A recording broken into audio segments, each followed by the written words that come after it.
네, 함께 우리 인사하겠습니다. 오른손 높이 들고 할렐루야 하면 인사합니다. 할렐루야, 할렐루야. 네, 오늘은 팔을 높이 드셨네요. 네, 할렐루야. 네, 오늘 예배 나오신 여러분들 환영하고 축복합니다. 네, 오늘 우리 기쁨의 초를 밝히며 예배를 시작했어요. 오늘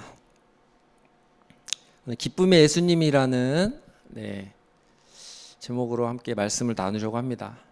여러분들 소확행이라는 단어 다 알고 계시죠? 네, 이미 나온 지가 꽤 돼서 어떤 말인지 제가 얘기해 보겠습니다.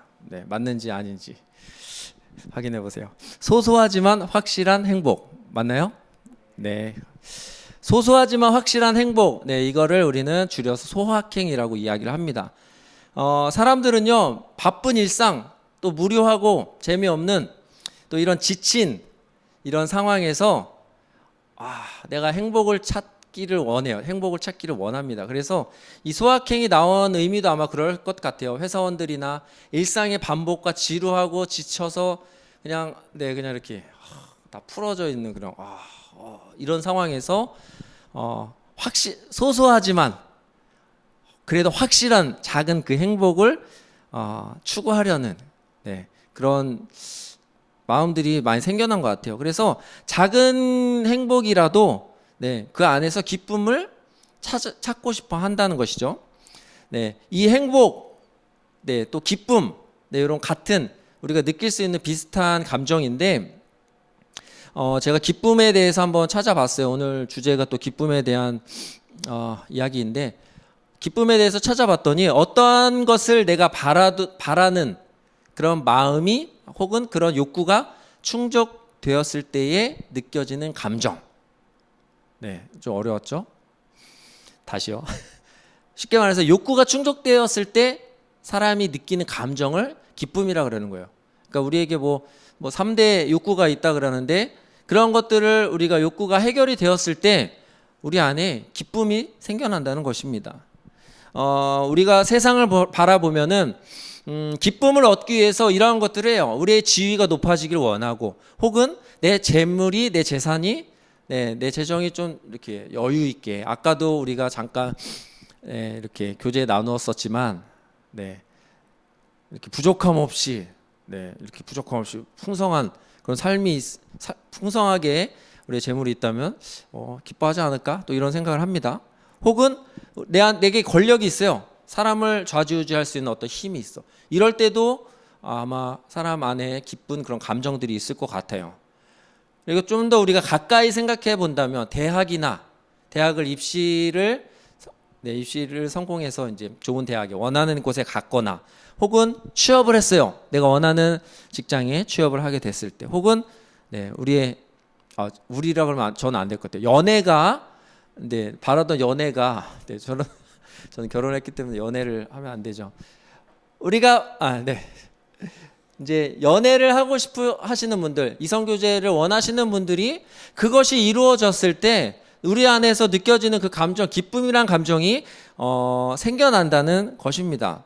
혹은요, 이제 다다음 주면 이제 성탄절인데 아이들이 선물을 받잖아요. 그럴 때 느끼는 감정, 혹은 우리가 생일에 받는 선물들, 혹은 대가 없이 내게 주어지는 어떤 그런 은혜 혹은 선물이라고도 얘기할 수 있을 것 같아요. 그런 것들 가운데서 우리는 기쁘다, 어떤 그런 감정들을 느끼게 된다는 것입니다. 그래서 모든 사람은요, 그 크기가 작거나 크거나 그 크기는 다를지라도 우리 삶 가운데 기쁨을 경험하며 살고 있다는 것이에요. 그런데 제가 오늘 말씀을 묵상하다가 이 말씀을 보니까 기쁨의 종류가 있는 것 같아요. 첫 번째 기쁨은 우리의 삶에서 경험되는 기쁨이에요. 이 기쁨은 누구나 경험할 수 있어요. 제가 앞서 말씀드린 어떤 이런 모든 것들, 크거나 작거나 크기에 상관없이 이 모든 것들을 경험할 수 있습니다. 누구나 경험할 수 있어요.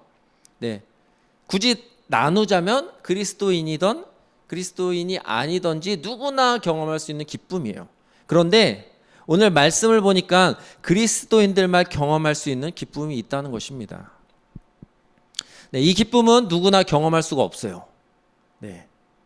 그 이유는 세상이 주는 기쁨과는 다른 기쁨이기 때문이에요. 그 기쁨의 속성이 약간 달라요. 세상이 주는 우리가 흔히 알고 있는 그런 기쁨과는 다른 기쁨이기 때문입니다.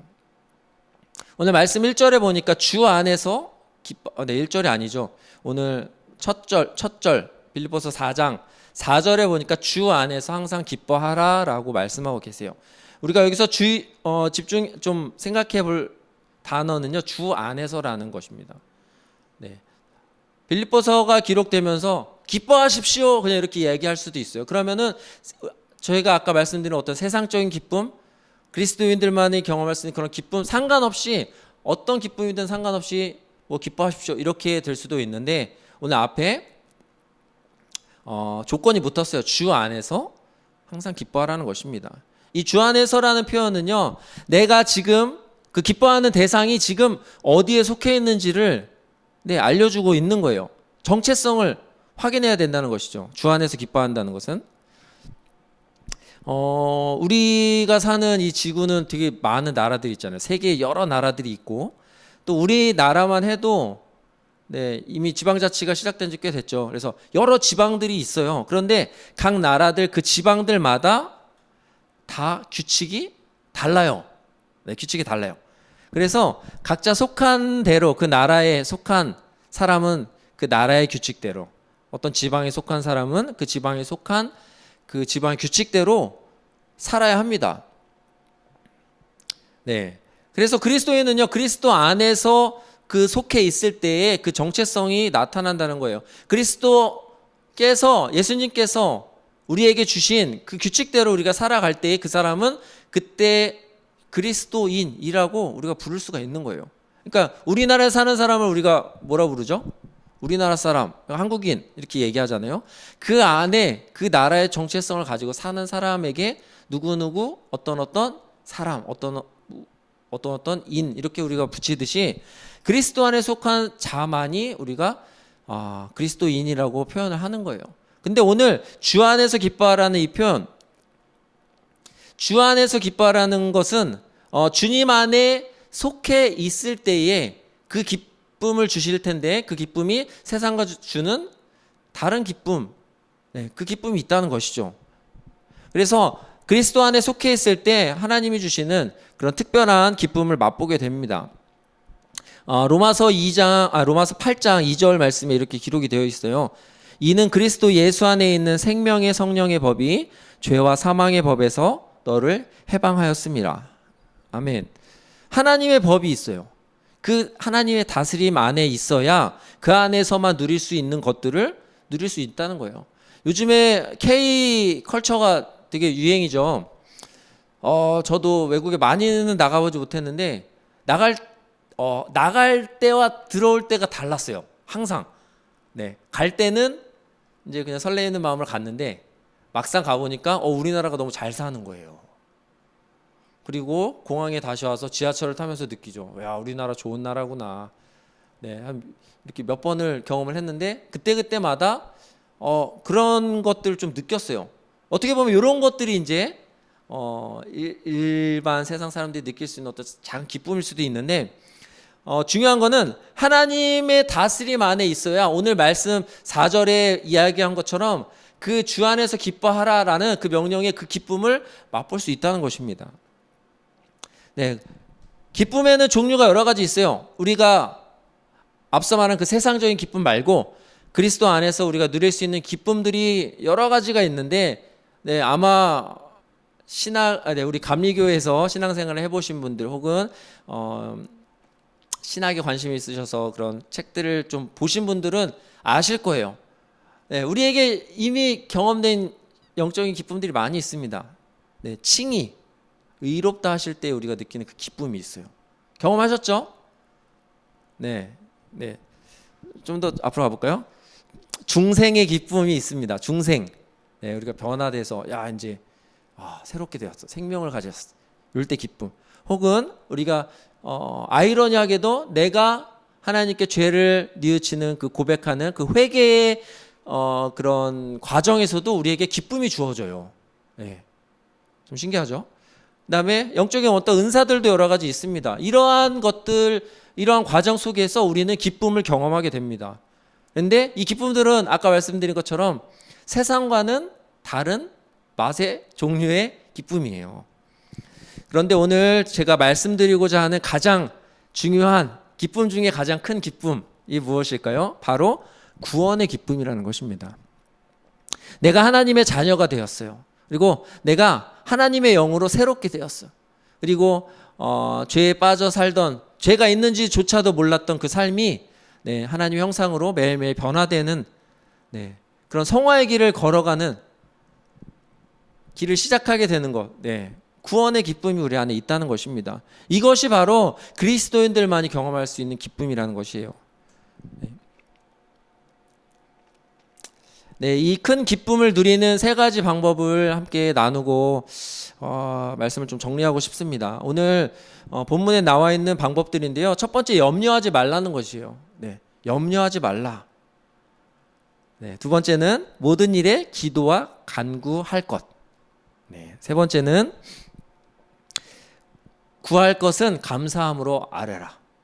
우리가 주일학교 때 어린아이들에게 가르치는 되게 엄청 초보적인 어떤 신앙 수준의 어떤 그런 이야기들 같아요. 염려하지 마세요. 되게 말하기 쉽죠? 근데 저 사람은 내 상황도 모르고 말은 쉽게 하네. 이런 어떤 그런 표현들일 수도 있는데, 염려하지 말 것. 모든 일에 기도와 간구할 것. 그리스도인이라면은 당연히 무슨 일을 시작하기 전에 기도하고 당연한 것 아니겠습니까? 어떤 이런 되게 초보적인 어떤 그런 이야기들이에요. 세 번째, 감사함으로 구할 것을 아뢰라. 내가 이거 필요한데 하나님, 도와주십시오. 어떤 이런 기도들 이야기하는 것이에요. 그런데 이런 것들은 우리가 교회 다니면서 배웠기 때문에 되게 거리감 없이 그냥 받아들여질 수가 있을 것 같아요. 그런데 세상 사람들은 이러한 방식으로 문제를 해결하지 않는다는 거예요. 이러한 방식으로 소확행을 하지 않는다는 거예요. 그러나 그리스도인들은 말씀대로 살아갈 때에 그때에 하늘의 기쁨을 맛보게 된다는 것입니다. 구원받은 자들은 누구나 이렇게 오늘 본문에 나와 있는 그 세 가지 방법, 기쁨을 누리는 그 방법들대로 살아갈 수 있다는 것이에요. 오늘 대림절 세 번째 주일입니다. 기쁨이라는 주제로 함께 잠깐 나누었는데, 사실 우리에게 구원의 기쁨도 있고 어떤 그런 기쁨들이 있지만 예수님께서 이 땅에 오시는 것이 아마 우리가 이 대림절에 좀 묵상해 볼 수 있는 큰 기쁨이 아닐까, 이런 생각을 해봅니다. 세상의 계산으로는 예수님께서는 손해보는 일을 하셨어요. 하지만 우리 그리스도인들에게는 이것이 바로 구원의 길이라는 거죠. 우리가 구원의 길, 예수님께서 우리의 통로가 되어주셨기 때문에 우리가 예수 그리스도를 통해서 기뻐할 수 있고, 또 구원으로 인해서 그 받은 은혜로 인해서 기뻐할 수 있습니다. 예수님께서 열어놓으신 이 구원의 길을 걸어가시면서 기쁨으로 충만한 여러분들의 삶이 되시기를, 또 한 주간의 삶이 되시기를 주님의 이름으로 축복합니다. 아멘. 기도하겠습니다. 하나님 감사합니다. 오늘 기쁨의 주제로 말씀을 나누었습니다. 우리에게 주신 많은 은혜들로 우리가 영적인 기쁨들을 맛보아 살아가고 있습니다. 하나님께 감사드리는 삶으로 한 주간 인도하여 주시고, 또 특별히 우리가 예수님을 기다리며 성탄을 기다리며 우리에게 가장 큰 기쁨이신 예수님을 우리가 묵상하는 한 주가 될 수 있도록 인도하여 주시옵소서. 예수 그리스도의 이름으로 기도드립니다. 아멘.